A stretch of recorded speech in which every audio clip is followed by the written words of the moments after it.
You're listening to the uMentor Talk Show, now available on the Umoja app. I'm your host, Imran Dharamsi, and on this weekly talk show, we invite professionals and teenagers to take us through their journeys and to give us advice. And remember, if you have any questions for the panelists that you see here, you can always leave them in the live comments, and we will highlight them during the show. Or you can ask on the Inspire platform, which is what I wanted to talk about next. So, the Inspire platform is a question and answer platform for career advice in our Shia community. As a rising professional, you can ask for advice from other professionals. And as a mentor, you can give advice to our community's future professionals and students. And that is available for free, of course, via the Umoja app with an Umoja account on Android and iOS. So if you are interested, you should use that platform.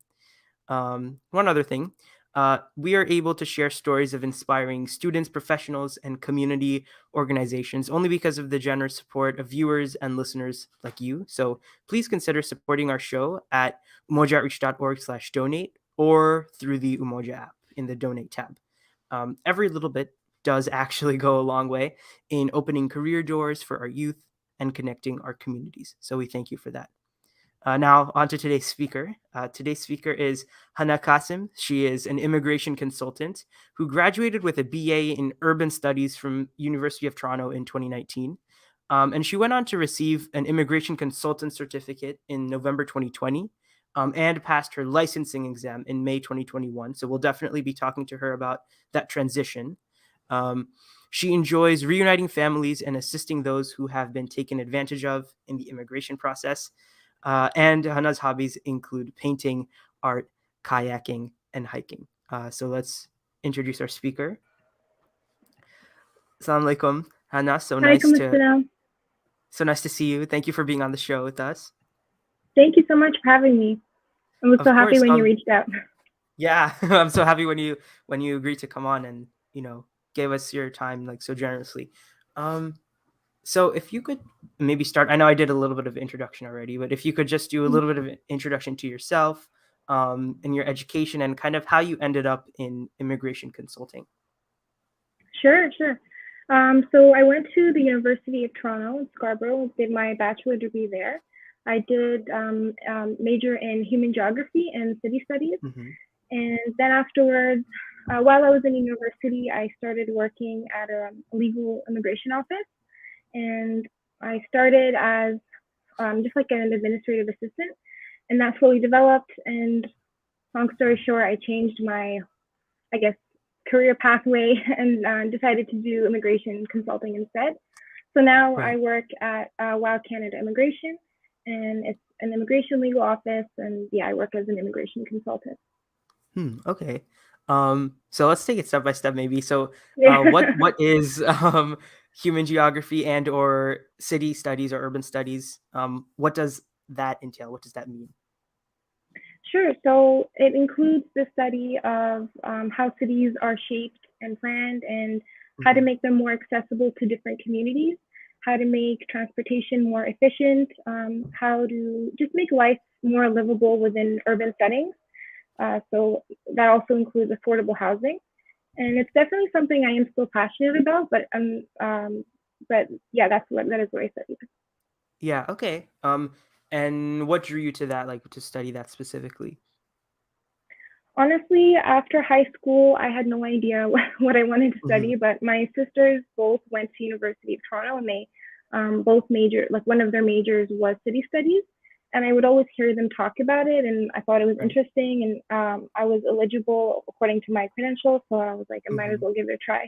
I did change my program a few times. I always had city studies as one major, but it started as French and city studies, and then turned into media studies, and then eventually I just did human geography and city studies. Okay.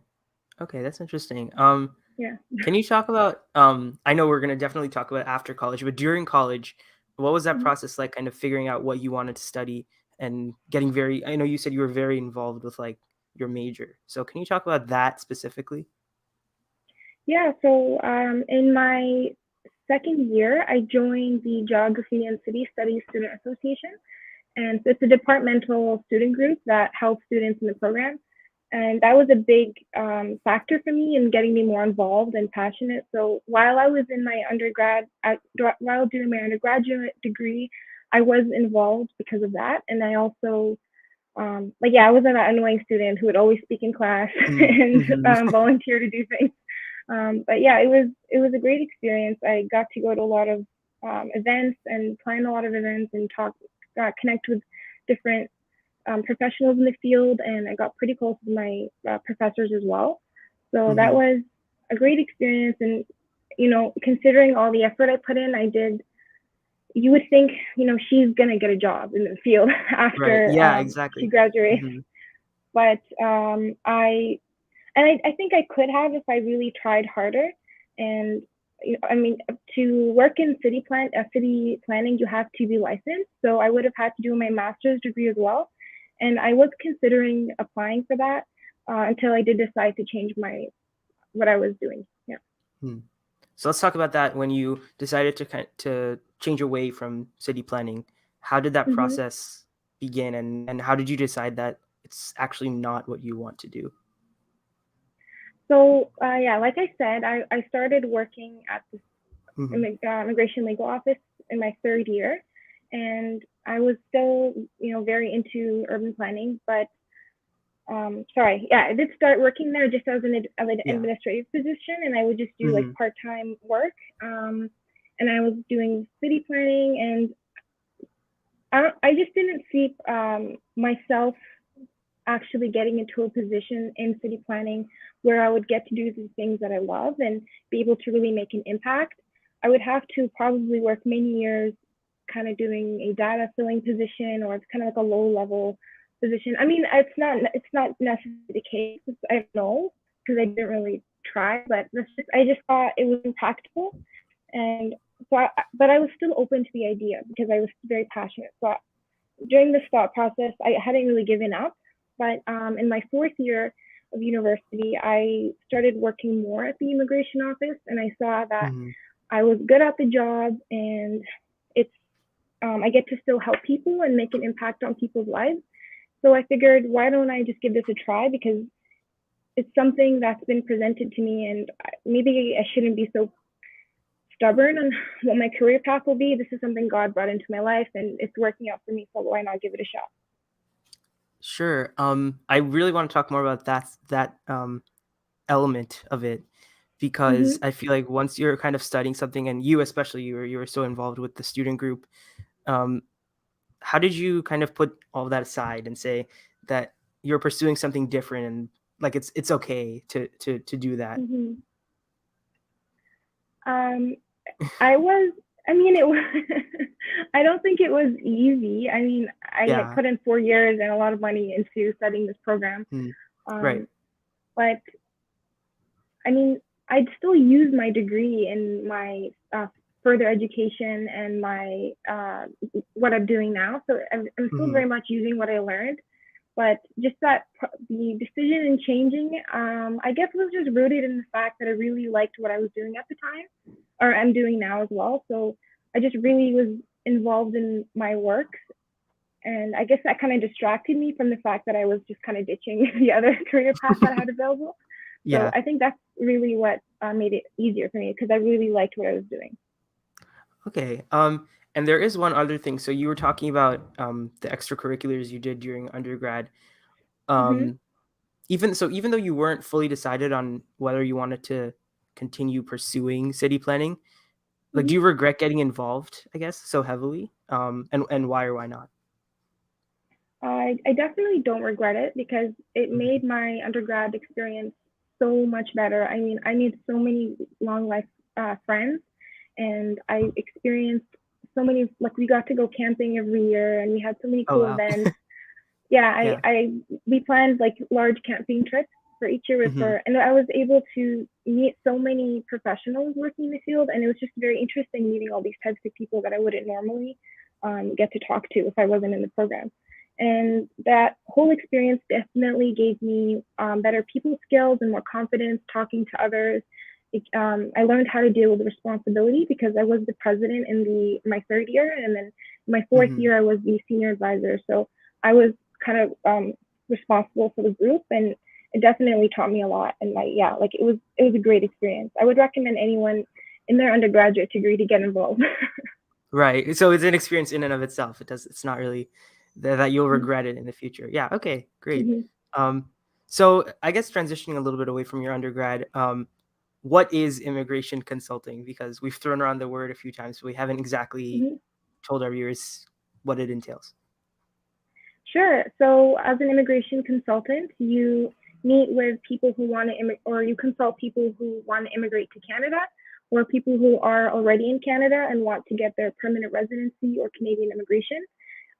You basically meet someone, you assess their case, so you gather their information, what their goals are, and then you kind of present to them what options they may have and how to immigrate, since the immigration system is complicated and many people get lost in how to immigrate here, especially people in difficult situations. Those are the most of the clients that we do get, since the easy cases would just do it themselves.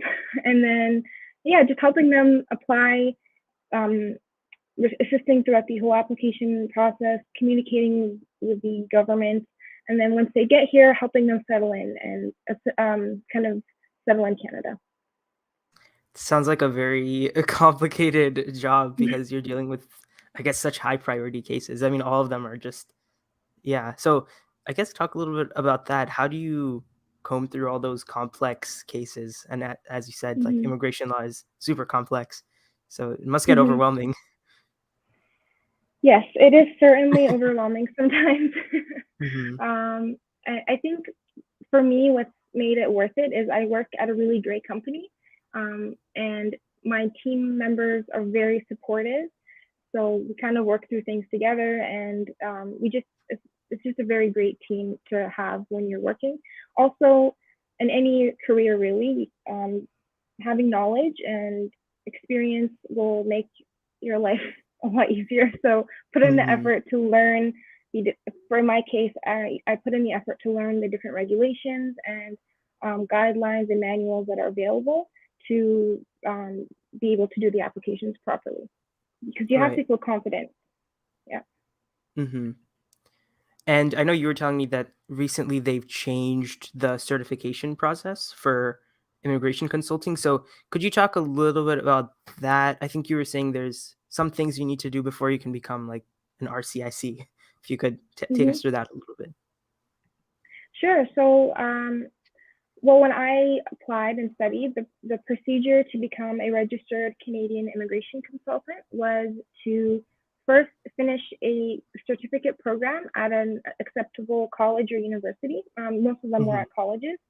The program was usually 6 months to 12 months long, depending on part time or full time, and the Okay. admission requirements varied depending on your work experience and education. After you get your certification, then you would do the licensing exam, and after you pass, you have to submit extra documents and do like legislative things, and then you finally get your license. Now it's changed just a little bit. Generally, it's the same, but the requirement to do the educational program is different now. Instead of a 6 month to 1 year program, it's a 2 year program at a university, and it's Hmm. considered a postgraduate program. Okay. So you have to have Yeah. a bachelor's to get in. Mm-hmm. Yes, Okay. exactly. So it's All right. become more difficult now. More difficult. All right. Got it. Mm-hmm. Um, and then you have to take, so still you have to like take an exam after you finish the program, right? To be like a registered Yes, licensed. Okay, got yes, it. exactly. Okay. Um, Yes. and what advice would you have for maybe people who know that this is what they want to do and they're getting ready to go through the that graduate process, like of the 2 year program and the exam? Um, well, I would advise you to first start working in an immigration office to get an Mm-hmm. idea of what the work is like.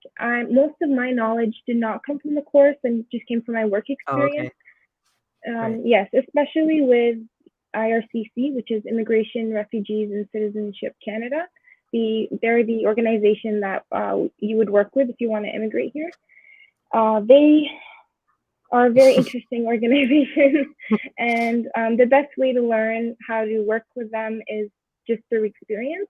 You can read manuals and guidelines, but at the end of the day, you're going to have really complex situations, and the Right. experience will help you deal with them. So first, try to kind of, even if you're not directly doing the immigration work yourself, you can at least see the environment that you're in and see how other people are working, what their work is like, and then once you have, first you can decide if you even like it or not, and then if you decide you do like it, learn a little bit, so then you can start the program. Okay. Does that make And sense? how about, yeah, that does make sense. So, but how about for people who maybe they're still in high school or maybe they're just starting university? How would they know if this is like a field that they're interested in? Right. And what are some Well, of the skills that maybe like play well into this field, into like mhm. going doing this as a career? You have to be very, of course, organized in any legal work and administrative work. You have to Hmm. be organized and um, being able to pay attention to detail and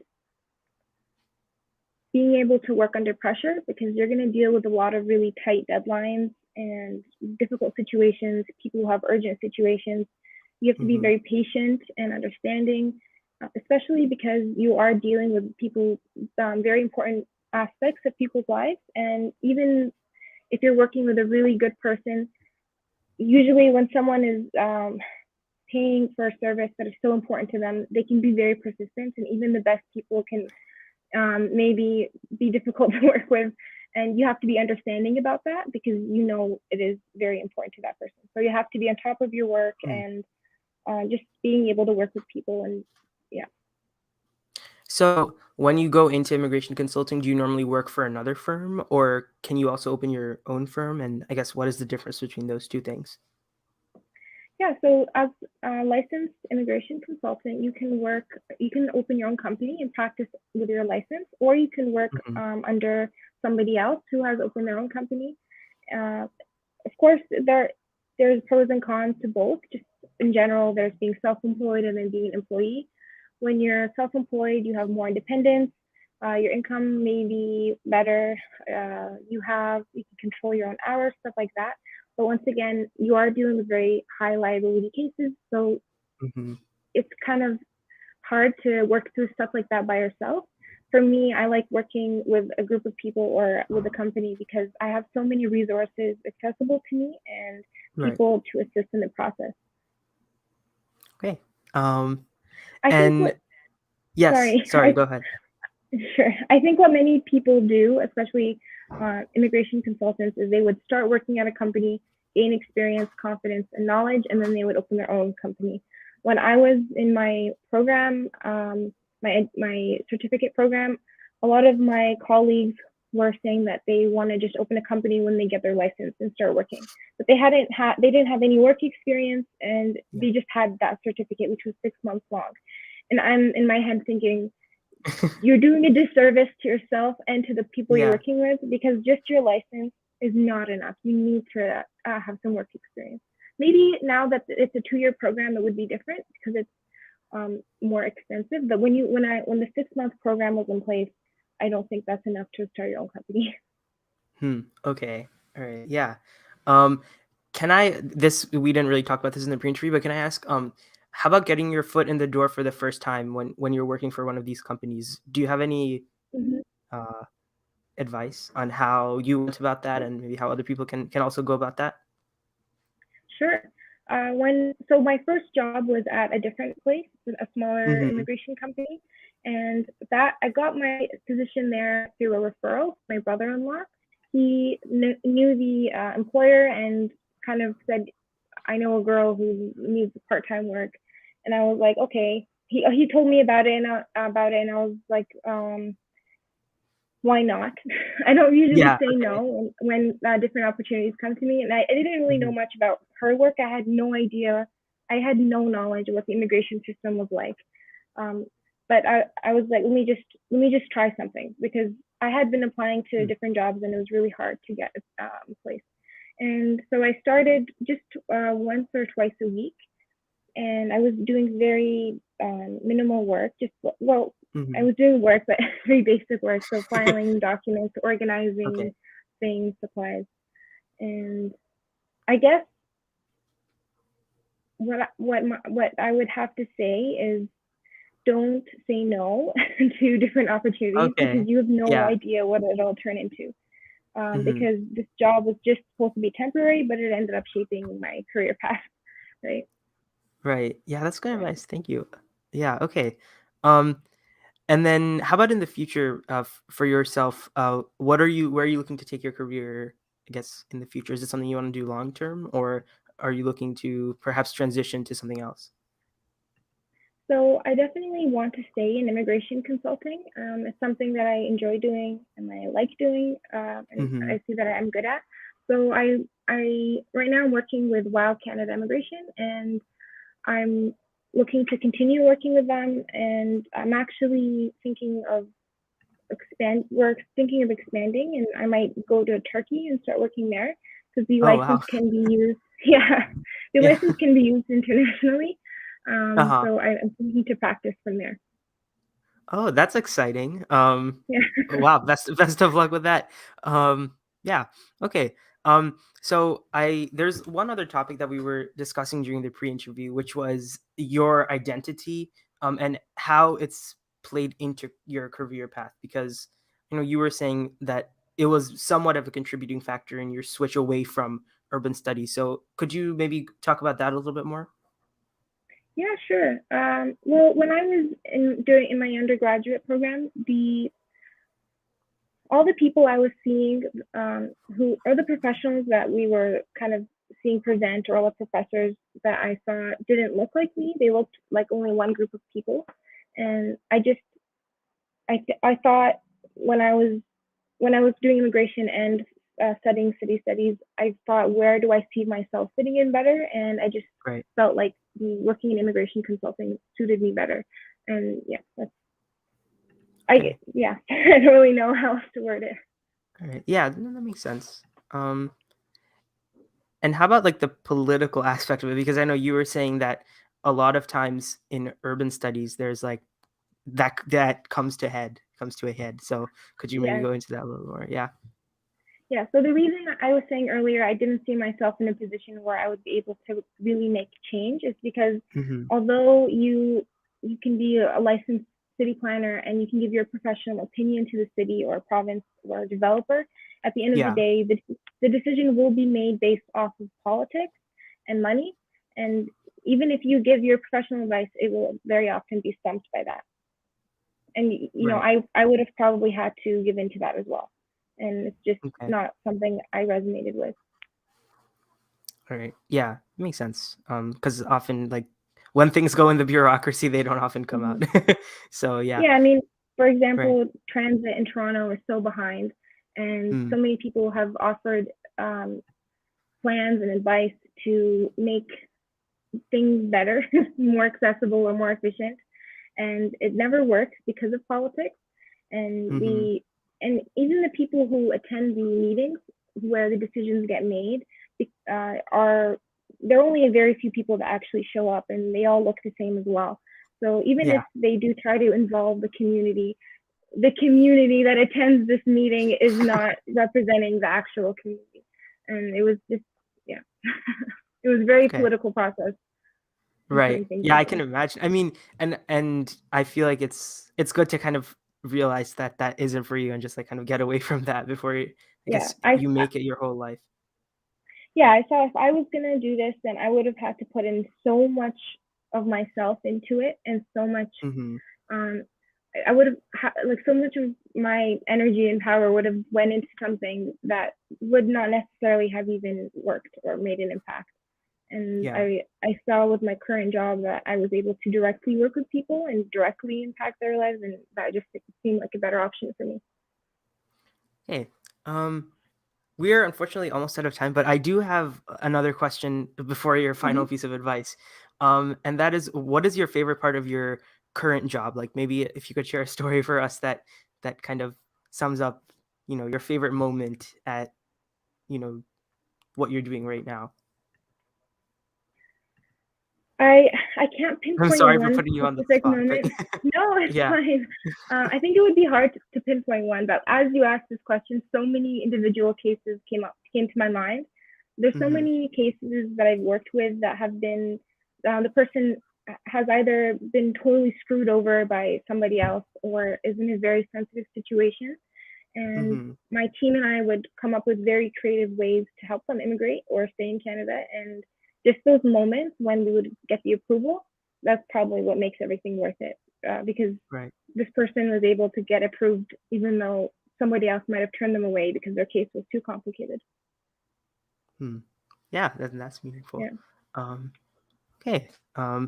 Now, so what is your like final piece of advice for our listeners for this show? If they perhaps, hopefully, they take away something, but if they don't take away anything else except this, what would you tell them? Well, I would say two things. First is Mm-hmm. don't say no when something comes to you. Be accepting of what Allah brings into your life. You never know where it's going to take you.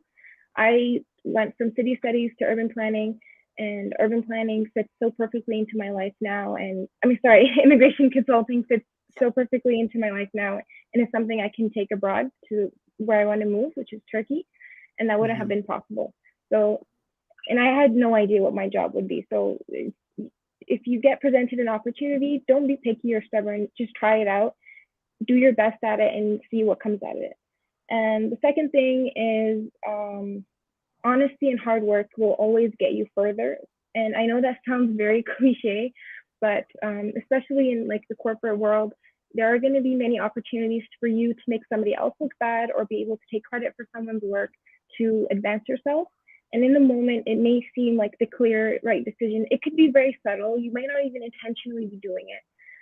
But always be critical of your actions and just stay honest about your work, and that Mm-hmm. will always get you further. I mean, employers value loyalty and honesty and hard work more than anything else. You could be a very skilled person, but that skill, you can train someone on the job, right? But you can't change who somebody is. So if you're working at a company, just yeah, I would say be honest and be hardworking, Right. and don't try to take advantage of it. Okay. Thank you. That's great advice. And thank you for coming on the show and sharing all your advice and your story. Sure, no problem. I was happy to be here. Thank you. Of course. And thank you, everyone, for tuning in to the uMentor Talk Show. Tune into our show next week, Saturday at 3 p.m., for another interview. And also, if you enjoyed the show today, please consider supporting us at umojareach.org/donate or through the donate tab of the Umoja app. And as I said, every little bit goes a long way to opening career doors for our youth and connecting our communities. So we thank you for that. And remember, you can always catch our previous episodes, including this one, in a few minutes on YouTube, SoundCloud, Spotify, and Apple Podcasts, and our website as well under the Prior Talk Shows tab. So thanks, everyone, for tuning in. Umoja Outreach Foundation, uniting and empowering the Shia community.